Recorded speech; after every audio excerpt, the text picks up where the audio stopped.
जैसा कि बिहार में कुछ ही महीनों बाद चुनाव है, इससे पहले बहुत सारे हिंदुत्व से जुड़े हुए मुद्दे राज्य में प्रभावी रूप से उठाए जा रहे हैं।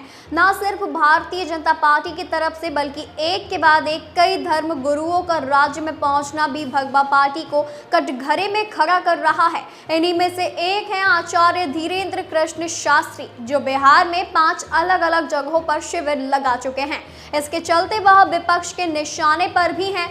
आपको बता दें कि धीरेन्द्र शास्त्री के साथ खास बातचीत की और कई मुद्दों पर उनसे चर्चा की गई। उनसे पूछा गया कि बिहार के अगले सीएम कौन बनेंगे। इस पर धीरेन्द्र शास्त्री ने कहा कि हम बिहार लगभग 2 साल से लगातार जा रहे हैं। हमारा उद्देश्य और संकल्प है हिंदुओं को जगाना, हिंदू राष्ट्र के लिए अपनी बात को रखना। चुनाव तो अब आया है जो इस देश के जागरूक हिंदू हैं और जिन्हें भविष्य में ये समझ आता है कि भारत का भविष्य इसी से उत्तम होगा, वो हमारे साथ रह करके सनातन के प्रचार के कार्य के लिए और जीवन जीने की शैली को सीखते हैं।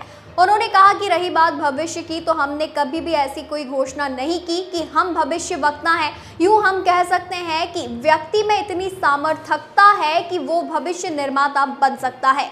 विपक्ष द्वारा कथा का विरोध किए जाने पर दिए गए अपने बयान पर उन्होंने कहा कि हम बिहार गए, भारत में प्रत्येक व्यक्ति को, भारत के नागरिक को कहीं पर भी अपने धर्म की चर्चा, आध्यात्म की चर्चा, अपनी संस्कृति की चर्चा, कल्चर की चर्चा, भारत की चर्चा करने की आज़ादी है, क्योंकि भारत 1947 में आज़ाद हो चुका है। यह आज़ाद भारत की नागरिकता की स्वतंत्रता है, तो हम अपनी बात बिहार में क्यों नहीं रख सकते हैं।